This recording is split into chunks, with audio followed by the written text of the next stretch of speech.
നിയമസഭാ തെരഞ്ഞെടുപ്പിൽ അരുണാചൽ പ്രദേശിൽ ബിജെപിക്ക് മൃഗീയ ഭൂരിപക്ഷം 38 സീറ്റുകളിലാണ് ബിജെപി ഇപ്പോൾ ലീഡ് ഉയർത്തിയിരിക്കുന്നത്. 10 സീറ്റുകളിൽ ബിജെപി എതിരില്ലാതെയുള്ള വിജയവും നേടിയിരിക്കുന്നു. എന്നാലും എൻഡിഎയുടെ സഖ്യകക്ഷിയായ എൻപിപി 8 സീറ്റുകളിൽ അവിടെ ലീഡ് ചെയ്യുകയാണ്. ഇനി സിക്കിമിലാകട്ടെ ഭരണകക്ഷിയായ സിക്കിം ക്രാന്തികാരി മോർച്ച തന്നെയാണ് ലീഡ് ഉള്ളത്. 32ൽ 31 മണ്ഡലങ്ങളിലും SKM ലീഡ് ചെയ്യുന്നു. ഗൗതം അനന്തനാരായൺ ചേരുകയാണ് കൂടുതൽ വിവരങ്ങളുമായി. ഗൗതം, എന്തായാലും അട്ടിമറികളില്ല, പ്രതീക്ഷിച്ച പോലെ തന്നെ ഭരണ തുടർച്ച. അനു സൂചിപ്പിച്ചതുപോലെ തന്നെ അരുണാചൽ പ്രദേശിലെയും സിക്കിമിലെയും തെരഞ്ഞെടുപ്പ് ഫലം വലിയ തോതിൽ വിചിത്രമോ അല്ലെങ്കിൽ ഞെട്ടിപ്പിക്കുന്നതോ അല്ല. കാരണം ഈ സംസ്ഥാനങ്ങളിൽ പ്രത്യേകിച്ച് അരുണാചൽ പ്രദേശിലെ തെരഞ്ഞെടുപ്പ് ഫലം ഏതാണ്ട് ഇതേ ദിശയിൽ തന്നെയാകും വരും എന്നത് കൃത്യമായ സൂചന നേരത്തെ തന്നെ എക്സിറ്റ് പോളുകൾ ഉൾപ്പെടെ നൽകിയിരുന്നു. അരുണാചലിൻ്റെ ഒരു രാഷ്ട്രീയ സാഹചര്യം പരിശോധിക്കുമ്പോൾ 2016 BJP അവിടെ ഒരു നിർണായക ശക്തിയായി മാറുന്നത്. പ്രത്യേകിച്ച് ഇപ്പോഴത്തെ മുഖ്യമന്ത്രി പെമാ ഖണ്ഡു, അദ്ദേഹം മുൻപ് കോൺഗ്രസിൻ്റെ നേതാവായിരുന്നു. കോൺഗ്രസിന് അരുണാചൽ പ്രദേശിൽ വലിയ തോതിൽ അടിത്തറയിട്ട ഒരു നേതാവാണ് പെമാ ഖണ്ഡു. എന്നാൽ 2016 ആകുമ്പോഴേക്കും കോൺഗ്രസിനകത്ത് വലിയ ഭിന്നതകൾ, പ്രത്യേകിച്ച് നെഹ്റു കുടുംബവുമായി ബന്ധപ്പെട്ടുള്ള വലിയ ഭിന്നതകൾ ഉടലെടുക്കുകയും ആ ഭിന്നതകൾ അരുണാചൽ പ്രദേശിൽ ഒരു പൊട്ടിത്തെറിയായി മാറി. അങ്ങനെ 2016 ആദ്യം പെമാ ഖണ്ഡുവിൻ്റെ നേതൃത്വത്തിൽ കോൺഗ്രസ് പാർട്ടിയിലെ ഏതാണ്ട് ബഹുഭൂരിപക്ഷം MLA-മാരും people's party of Arunachal Pradesh എന്ന അരുണാചൽ പ്രദേശിലെ ഒരു പ്രാദേശിക കക്ഷിയിലേക്ക് എത്തി.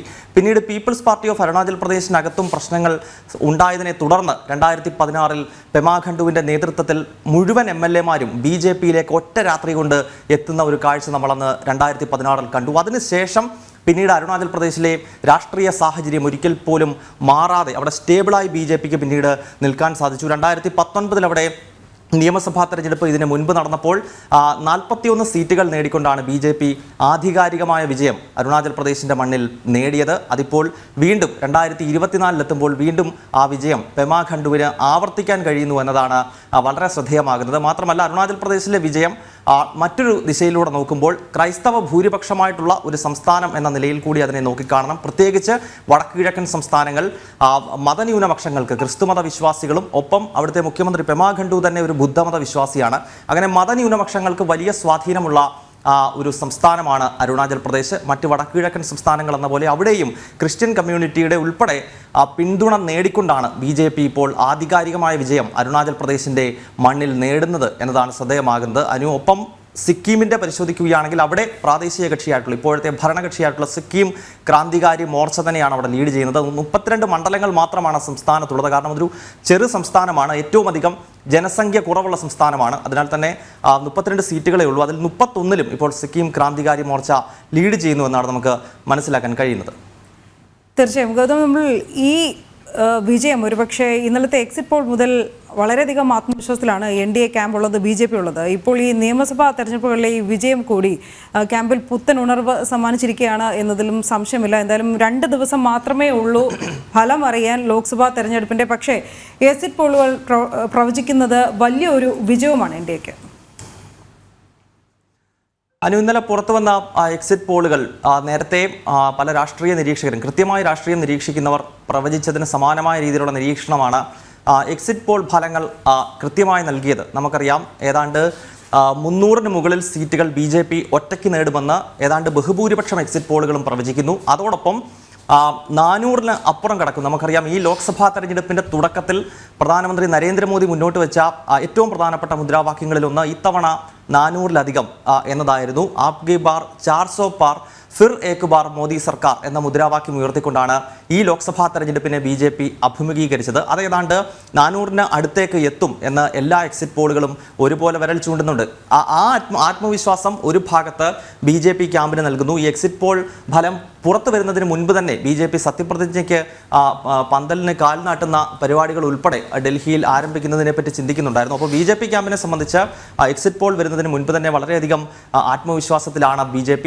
അതിനൊപ്പം ഇന്നിപ്പോൾ ഇരട്ടി മധുരമായി ഈ വടക്കു കിഴക്കൻ സംസ്ഥാനങ്ങളിലെ തെരഞ്ഞെടുപ്പ് ഫലം വരുന്നു എന്നുള്ളതാണ്. അരുണാചൽ പ്രദേശിൽ ഭരണ തുടർച്ച പെമാ ഖണ്ഡുവിനും BJP-ക്കും നേടാൻ സാധിക്കുന്നു. ഒപ്പം സിക്കിമിൽ നോർത്ത് ഈസ്റ്റ് ഡെമോക്രാറ്റിക് അലയൻസിൻ്റെ ഭാഗമായിട്ടുള്ള സിക്കിം ക്രാന്തികാരി മോർച്ച അവിടെ അധികാരത്തിലേക്ക് കയറുകയാണ്. നിലവിൽ സിക്കിമിൽ BJP-യും സിക്കിം ക്രാന്തികാരി മോർച്ചയും വ്യത്യസ്തമായാണ് തെരഞ്ഞെടുപ്പിനെ അഭിമുഖീകരിക്കുന്നതെങ്കിലും ഈ 2 മുൻ പാർട്ടികളും നോർത്ത് ഈസ്റ്റ് ഡെമോക്രാറ്റിക് അലയൻസിൻ്റെ 2016 മെയ് മാസത്തിൽ അമിത്ഷാ അസ്സാമിലെ ഗോഹാട്ടിയിൽ രൂപീകരിച്ച് ഹിമന്തോ Biswa Sharma കൺവീനറായിട്ടുള്ള north east democratic alliance എന്ന ആ സംഘടനയുടെ അല്ലെങ്കിൽ ആ ഒരു മുന്നണിയുടെ ഭാഗമാണ് സിക്കിം ക്രാന്തികാരി മോർച്ചയാണെങ്കിലും BJP ആണെങ്കിലും. അതിനാൽ സിക്കിമിലെ ഈ 31 സീറ്റുകൾ നേടിക്കൊണ്ടുള്ള ഈ സിക്കിം ക്രാന്തികാരി മോർച്ചയുടെ വിജയത്തെയും നമ്മൾ NDAയുടെ വിജയമായി വേണം നോക്കിക്കാണാൻ. അവിടെ തെരഞ്ഞെടുപ്പിൽ BJPയും SKMും വ്യത്യസ്തമായി മത്സരിക്കുന്നുണ്ടെങ്കിൽ പോലും മുന്നണി ഒന്നാണ്. അതിനാൽ അവിടെയും NDA ഭരണം വരുന്നു. നേരെ മറിച്ച് അരുണാചൽ പ്രദേശിൽ BJP ഒറ്റയ്ക്ക് തന്നെ കേവല ഭൂരിപക്ഷം കടന്ന് അവരുടെ മുന്നേറ്റം തുടരുകയാണ്. ഗൗതം, ഒന്നുകൂടി വീണ്ടും എക്സിറ്റ് പോൾ പ്രവചനങ്ങളിലേക്ക് തന്നെ നമ്മൾ വീണ്ടും എത്തുകയാണെങ്കിൽ ഒരു കണ്ണാടിയായിട്ട് എക്സിറ്റ് പോൾ ഫലങ്ങളെ കാണാമെന്ന് തോന്നുന്നു. ഇപ്പോൾ പ്രചാരണ രംഗം കൊഴുപ്പിച്ചപ്പോഴും അതിൽ ഒരു രാഷ്ട്രീയ തരംഗം കാണാനില്ല എന്നായിരുന്നു പ്രധാനമായും പ്രതിപക്ഷത്തിൻ്റെ ആരോപണം. അത് കോൺഗ്രസ് നേതാക്കൾ ഉൾപ്പെടെയുള്ളവർ ഉയർത്തിയിരുന്നു. പക്ഷേ ഇപ്പോൾ എക്സിറ്റ് പോൾ ഫലങ്ങൾ വന്നപ്പോൾ തീർച്ചയായും ഒരു തരംഗ സമാന സാഹചര്യമുണ്ട് എന്നത് നിഷേധിക്കാനാവുന്നുമില്ല. അതുതന്നെയാണ്. അതായത് ഈ തെരഞ്ഞെടുപ്പ് കാലത്ത് വളരെ വിചിത്രമായ പ്രചരണങ്ങൾ കോൺഗ്രസ് ഉൾപ്പെടെയുള്ള പ്രതിപക്ഷ പാർട്ടികൾ നടത്തുന്നുണ്ടായിരുന്നു. പ്രത്യേകിച്ച് BJP അധികാരത്തിലെത്തില്ല എന്നും 4-ാം തീയതി ആയിക്കഴിഞ്ഞാൽ നരേന്ദ്രമോദിക്കും അമിത്ഷായ്ക്കും ഒന്നും പണിയുണ്ടാകില്ല തുടങ്ങിയ വാദഗതികളും പ്രചരണവും ഒക്കെയാണ് കോൺഗ്രസും അതോടൊപ്പം തന്നെ കോൺഗ്രസിനൊപ്പമുള്ള INDA മുന്നണിയും ഒക്കെ നടത്തിയിട്ടുള്ളത്. പക്ഷേ ഇത്തരം ക്യാമ്പുകളുടെ ആത്മവിശ്വാസത്തെ പൂർണ്ണമായി ഇല്ലാതാക്കുന്ന അല്ലെങ്കിൽ ഇനിയെങ്കിലും കണ്ണു തുറന്ന് യാഥാർത്ഥ്യ ബോധത്തോടെ ഉൾക്കൊള്ളേണ്ട ഒരു സാഹചര്യം ഇന്ത്യ മുന്നണിക്കും കോൺഗ്രസിനുമൊക്കെ ഉണ്ടാകുന്ന രീതിയിലുള്ള തെരഞ്ഞെടുപ്പ് ഫലമാണ് ഇപ്പോൾ പുറത്തു വന്നുകൊണ്ടിരിക്കുന്നത്. കാരണം ഈ NDA സഖ്യം അത് 350-ന് മുകളിൽ സീറ്റുകൾ നേടിക്കൊണ്ട് അല്ലെങ്കിൽ 400-ന് മുകളിലേക്ക് എത്തിക്കൊണ്ട് ദേശീയ തലത്തിൽ ഭരണ തുടർച്ച നേടും എന്നേതാണ്ട് പൂർണ്ണമായി ഉറപ്പായി കഴിഞ്ഞിരിക്കുന്നു. അതിൻ്റെ കൂടെയാണ് ഈ സംസ്ഥാന നിയമസഭാ തെരഞ്ഞെടുപ്പുകൾ. നമുക്കറിയാം, ലോക്സഭാ തെരഞ്ഞെടുപ്പിനൊപ്പം നിയമസഭാ തെരഞ്ഞെടുപ്പ് നടക്കുന്ന 4 സംസ്ഥാനങ്ങളാണ്. അതിൽ വടക്കുകിഴക്കൻ മേഖലയിൽ നിന്നുള്ള അരുണാചൽ പ്രദേശും സിക്കിമും കൂടാതെ ഒഡീഷ അതോടൊപ്പം തന്നെ ആന്ധ്രാപ്രദേശ്. ഈ 4 സംസ്ഥാന നിയമസഭാ തെരഞ്ഞെടുപ്പുകളും ദേശീയ രാഷ്ട്രീയത്തെ സംബന്ധിച്ച് വളരെ നിർണായകമാണ്. ആ 4-ൽ 2 തെരഞ്ഞെടുപ്പുകളുടെ ഫലമാണ് ഇപ്പോൾ പുറത്തു വരുന്നത്. ഇതോടൊപ്പം നമ്മൾ കൂട്ടി വായിക്കേണ്ടത് ഇനി അത്ഭുതങ്ങൾ BJP സൃഷ്ടിക്കാൻ പോകുന്ന മറ്റൊരു സംസ്ഥാനം തീർച്ചയായും അത് ഒഡീഷയാണ്. കാരണം ഒഡീഷയിൽ മുൻപൊരിക്കലും BJP സർക്കാർ രൂപീകരിച്ചിട്ടില്ല. 2003 കാലഘട്ടങ്ങളിൽ അവിടെ ബിജു ജനതാദളുമായി സഖ്യം ചേർന്നുകൊണ്ട് അവിടെ ബിജു ജനതാദൾ BJP സർക്കാർ അധികാരത്തിൽ ഇരുന്നിട്ടുണ്ട്. പക്ഷേ അപ്പോഴും പ്രധാനപ്പെട്ട പവർ അത് BJPയിലേക്ക് എത്തിയിരുന്നില്ല. പക്ഷേ ഈ ലോക്സഭാ തെരഞ്ഞെടുപ്പിലും ഈ നിയമസഭാ തെരഞ്ഞെടുപ്പിലും ഒഡീഷയിൽ അത്ഭുതങ്ങൾ സംഭവിക്കുമെന്ന് രാഷ്ട്രീയ നിരീക്ഷകർ ചൂണ്ടിക്കാണിക്കുന്നു. ഒരുപക്ഷേ BJP അടുത്ത കാലത്ത് പല സംസ്ഥാനങ്ങളിലും നടത്തിയിട്ടുള്ള വലിയ അട്ടിമറി മുന്നേറ്റങ്ങൾ, ഒരിക്കലും പ്രതീക്ഷിക്കാത്ത രീതിയിലുള്ള വലിയ മുന്നേറ്റം, അത് ഒഡീഷയുടെ മണ്ണിൽ ഒരുപക്ഷേ ഈ തവണ ഉണ്ടായേക്കാം. അതിനാൽ ഒഡീഷ നിയമസഭാ തെരഞ്ഞെടുപ്പിൻ്റെ ഫലം കൂടി ഈ ലോക്സഭാ തെരഞ്ഞെടുപ്പിനൊപ്പം പുറത്തു വരാൻ പോകുന്നു. അരുണാചൽ പ്രദേശിലെയും സിക്കിമിലെയും തെരഞ്ഞെടുപ്പ് ഫലം അത്ഭുതപ്പെടുത്തുന്നതല്ല. അത് BJPയുടെ ശക്തി കേന്ദ്രങ്ങളായി ഈ സംസ്ഥാനങ്ങളൊക്കെ മാറി. സിക്കിമിൽ NDA സ്വാധീനത്തോടുകൂടി വർഷങ്ങളായി അവിടെ ഭരണമുണ്ട്. അരുണാചൽ പ്രദേശ് നേരത്തെ നമ്മൾ സൂചിപ്പിച്ചിരുന്നു, BJPയുടെ ഒരു ശക്തി കേന്ദ്രമാണ്. 2016 മുതൽ മറ്റ് ഒരു പാർട്ടിക്കും, പ്രത്യേകിച്ച് കോൺഗ്രസ് പാർട്ടിക്ക് ഒരു കാലത്ത് വലിയ സ്വാധീനമുള്ള സംസ്ഥാനമാണെങ്കിലും ഇപ്പോൾ കോൺഗ്രസിന് മേൽവിലാസം നഷ്ടപ്പെട്ട മറ്റൊരു സംസ്ഥാനമായി അരുണാചൽ പ്രദേശ് മാറിയിട്ടുണ്ട്.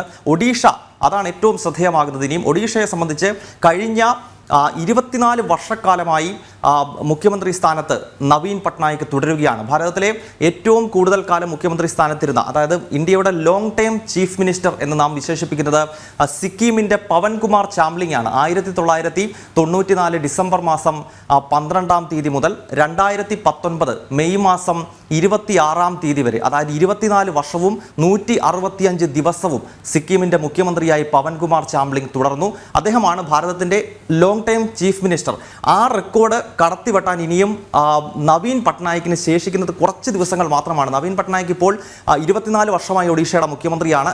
മാർച്ച് മാസം 5, 2000 മാർച്ച് മാസം 5-ാം തീയതി മുതൽ ഇപ്പോൾ വരെ, ഇന്ന് വരെയുള്ള സമയം നോക്കിക്കഴിഞ്ഞാൽ 24 വർഷവും ഏതാണ്ട് 4-5 മാസവും പിന്നിടുന്നു. ഏതാനും മാസങ്ങൾ കൂടി കഴിഞ്ഞാൽ ഇന്ത്യയിലെ ലോങ് ടൈം ചീഫ് മിനിസ്റ്റർ എന്ന പവൻകുമാർ ചാംലിംഗിൻ്റെ റെക്കോർഡ് നവീൻ പട്നായിക്കിന് വേണമെങ്കിൽ വെട്ടാൻ സാധിക്കും. പക്ഷെ അത് അനുവദിക്കുമോ BJP എന്നതാണ് വളരെ ശ്രദ്ധേയമാകുന്നത്. ഒഡീഷയുടെ മണ്ണിൽ വലിയ പടയോട്ടം BJPയുടെ നേതൃത്വത്തിൽ ഈ തെരഞ്ഞെടുപ്പ് കാലത്ത് ഉണ്ടാക്കുമെന്നാണ് രാഷ്ട്രീയ ചാണക്യന്മാർ ഒരുപോലെ വിരൽ ചൂണ്ടുന്നത്. അതിനാൽ അരുണാചൽ പ്രദേശിനും സിക്കിമിനുമൊപ്പം നിയമസഭയിലേക്ക് അംഗം നടന്ന ആന്ധ്രാപ്രദേശിൻ്റെയും ഒഡീഷയുടെയും ഫലം അതും രാഷ്ട്രീയ നിരീക്ഷകരെ വലിയ തോതിൽ ത്രില്ലടിപ്പിക്കുന്നതാണ്. അനു.